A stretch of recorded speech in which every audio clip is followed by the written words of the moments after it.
Vamos a hablar de un tema interesante para el fin de semana, tema para contar a los niños. Sacrificios humanos. Qué lindo. Lápiz y papel en las guarderías y en los jardines de infantes. La idea, queridos amigos, de ofrecer sacrificios para tener al cielo propicio o para calmar las iras de los dioses ha sido una de las nociones esenciales que uno puede encontrar en los ritos de muchos pueblos. Así que vamos a hacer un breve recorrido por algunos de ellos. Los griegos y los romanos de la antigüedad clásica consideraban inmoral todo tipo de sacrificio humano. Los perturbaba que soldados honestos fueran privados de sus vidas en beneficio de los cultos de pueblos incivilizados, que para ellos eran los galos, los celtas y los teutones, y para los galos, los celtas y los teutones eran ellos. Sin embargo, en tiempos homéricos, los griegos no habían sido del todo contrarios a matar una pequeña cantidad de prisioneros para influir sobre la voluntad de los dioses. En Queronea, por ejemplo, cuando una plaga asolaba la ciudad, un hombre pobre era elegido como víctima expiatoria. Qué curioso que fuera pobre. Bueno, qué curioso que se haya mantenido hasta ahora, ¿no? Durante un año, este hombre pobre era mantenido a expensas del público y alimentado con selecta comida, este pobre hombre. Cuando terminaba el año, bien gordo ya el tipo, le ponían vestiduras sagradas, lo conducían por toda la ciudad, mientras se elevaban preces para que todos los males del pueblo recayeran sobre la cabeza de ese nieto. Y después lo mataban a piedrazos, lo mataban. Cuando un pobre se divierte. A esto se le llamaba medicina social. Y las plagas siempre desaparecían, salvo cuando, tal vez por algún error de procedimientos, que ellos mismos no sabían en qué consistía, las plagas no desaparecían. En Atenas se mantenía a unos cuantos hombres y mujeres, generalmente inútiles, degradados. No me mire. Y cuando alguna calamidad caía sobre la ciudad, sacrificaban a 2 de estos niatos, a 2 degradados e inútiles. Los sacrificados eran siempre un hombre y una mujer. Por ejemplo, un inútil y una degradada. Él llevaba colgando unos higos negros. Lo dicho, un inútil.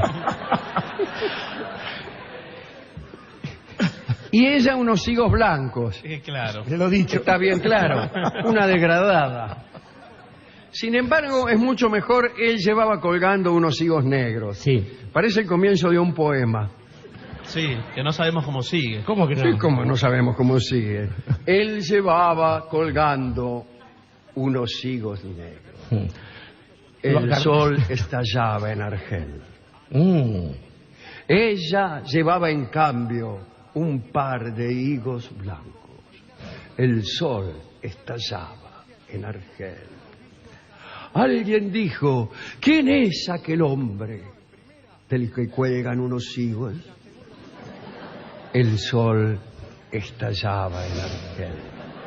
Y alguien contestó: eres tú mismo, el inútil, el degradado, el que hoy va a morir. El sol estallaba en Argel. Qué lindo que lo corrija así, Alberto. Está muy bien. Está muy bien. Hay que aplaudir a Albert Camus, por favor.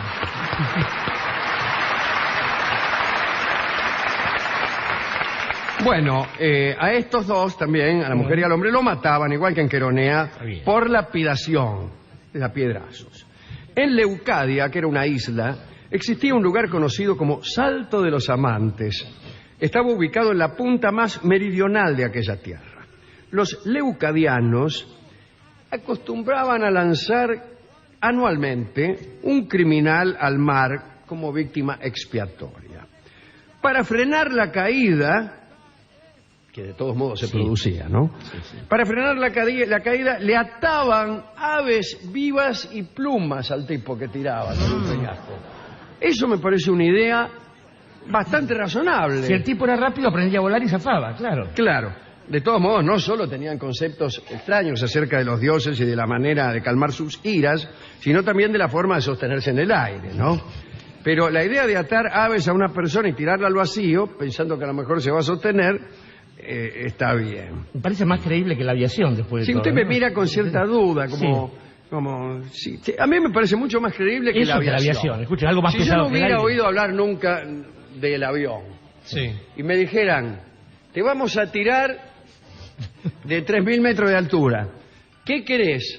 Que te pongamos en un artefacto de metal de 70 metros de largo, Pesadísimo. que se mueve con un motor, a bordo del cual van 400 tipos, o que te atemos unas palomas. Sin dudarlo. Si yo elijo las palomas, bueno, atame las palomas en una de esas, ¿viste? Si me tocan palomas gordas, Sí. claro.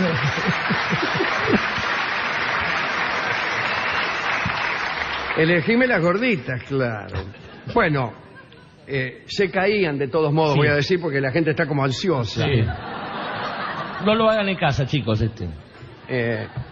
Cuando las cosechas eran malas, ahí mismo, ¿no? En Leucadia, donde estamos hablando, el labrador, o los labradores, atribuían esta circunstancia a la pérdida del vigor generador de alguno de los dioses, cuya función era producir los frutos de la tierra. En consecuencia, se lo mataba, no al dios, sino a la persona esta de las palomas, o también podían matar a un sacerdote del dios, Muy bien. o a una sacerdotisa, o a alguien mataban, ¿no?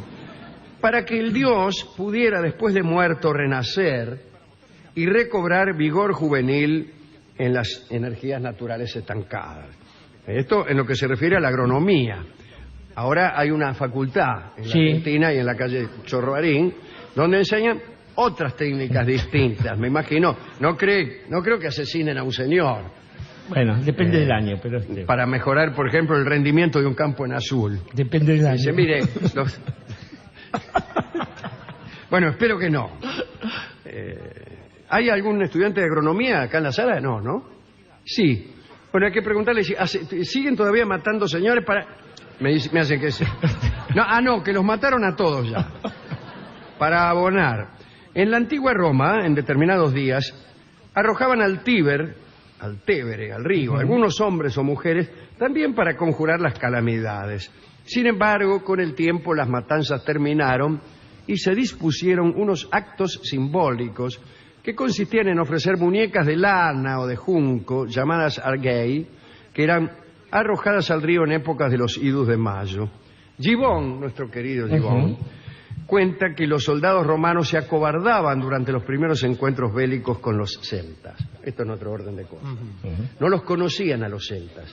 Empezaron a tener las primeras batallas con ellos y vieron que los celtas se lanzaban a la batalla murmurando cantos extraños y corriendo totalmente desnudos contra las filas romanas. Y esto O sea, Ajá. aterrorizaba a los romanos de un modo que no podemos explicar.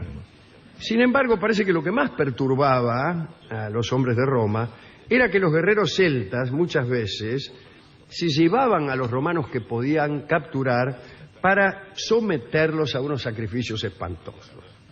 Tanto las fortalezas celtas como las entradas de sus aldeas y las poblaciones estaban adornadas con cráneos de los contrarios. ¿De qué cráneo van a hacer? Sí. Y los guerreros llevaban incluso cabezas colgadas de sus armas, iban a visitar a sus novias Qué lindo. con 4 o 5 cabezas de tipos que se habían cargado, caminando así.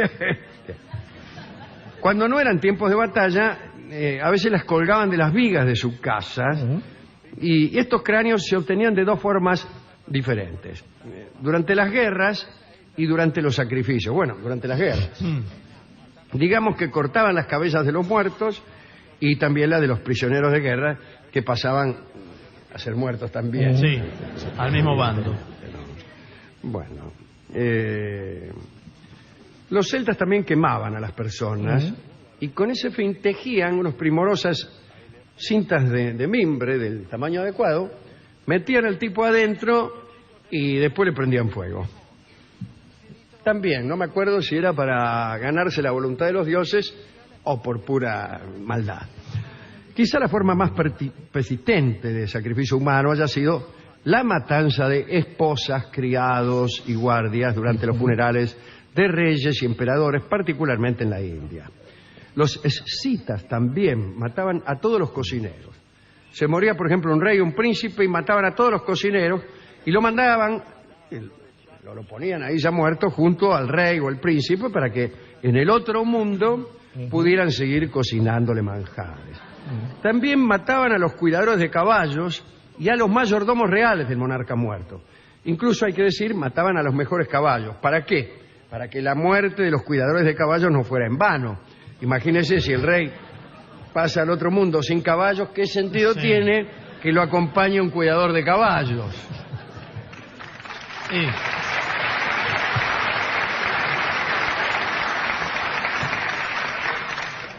Bueno, un rey necesitaba disfrutar mucho del otro mundo y entonces tenía que llevarse a toda la corte después de su muerte. Pero en el sentido más realista, dice el amigo Marvin Harris, el sacrificio de esposas, criados y cuidadores y caballos le aseguraban también que los que estaban cerca del príncipe lo iban a cuidar mucho en vida. Iban a tratar de que no se muriera, como hace uno con la gente que le debe plata. Porque sabés que si te van a matar junto con el rey, es preferible que el rey tenga larga vida. Así que es una forma de hacerse cuidar.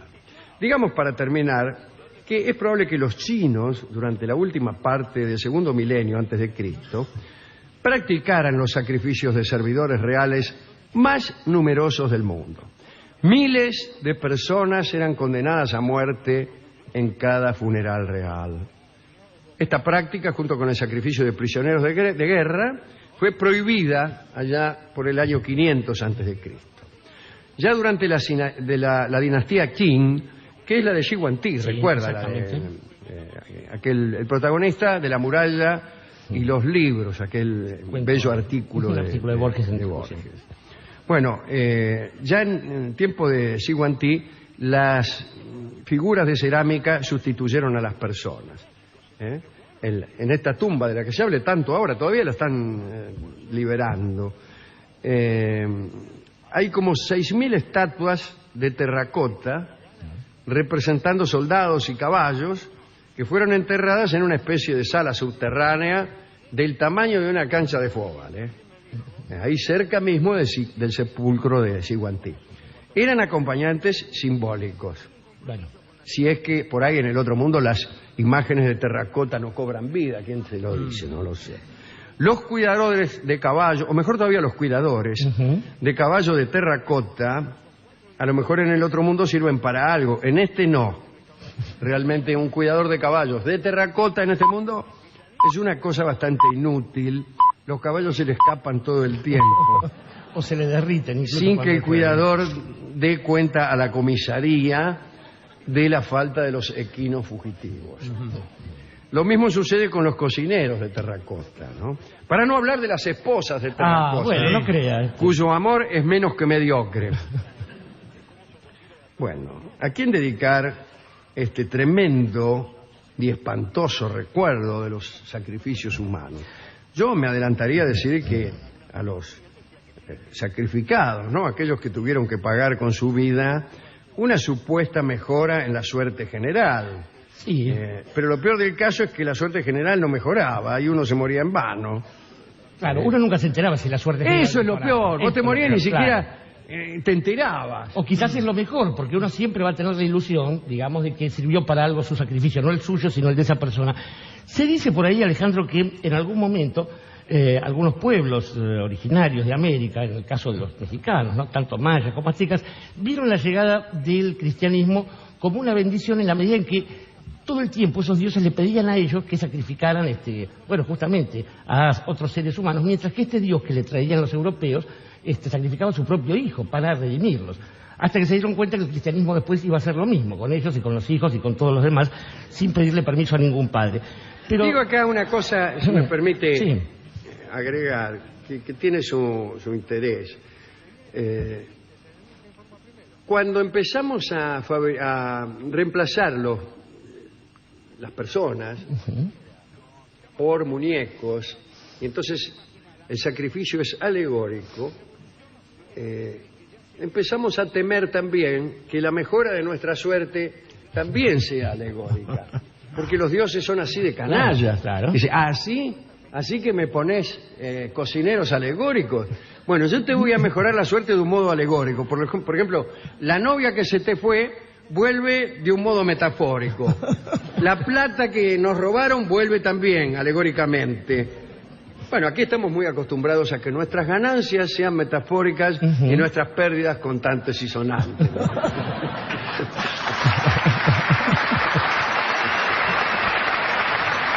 De todos modos, decía Alejandro que con el tiempo las civilizaciones han ido llegando a una especie de acuerdo según el cual es difícil sostener un determinado daño para preservar o para generar algún tipo de cosa virtuosa. Es decir, un crimen, una muerte, un asesinato no genera, nunca puede tener ante la mirada de un dios, por caprichoso que sea este dios, un efecto beneficioso, a menos que uno sea occidental y proceda con los gobiernos africanos. Pero eso no estamos hablando hoy, porque estos sacrificios aún persisten y generan un beneficio económico. Si usted mata a un dictador africano, enseguida consigue petróleo. Los dioses se apiadan de uno.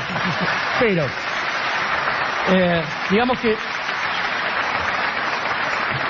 fuera de estas civilizaciones absolutamente brutales que hacen este tipo de cosas, entendemos también que el sacrificio humano tiene algún sentido siempre y cuando ese sacrificio sea voluntario, no impuesto, y que no sea ofrecido a los dioses, sino que tenga en la misma medida, en la misma confrontación, en la misma cosa agónica de los hombres, un resultado que le dé sentido a ese sacrificio propio que uno está haciendo, siempre y cuando en ese sacrificio haya realmente un dolor, porque si no, eso sería simplemente un suicidio. No es lo mismo ir al combate pensando que uno puede perder la vida que simplemente enfrentarse al azar y decir, no la quiero más.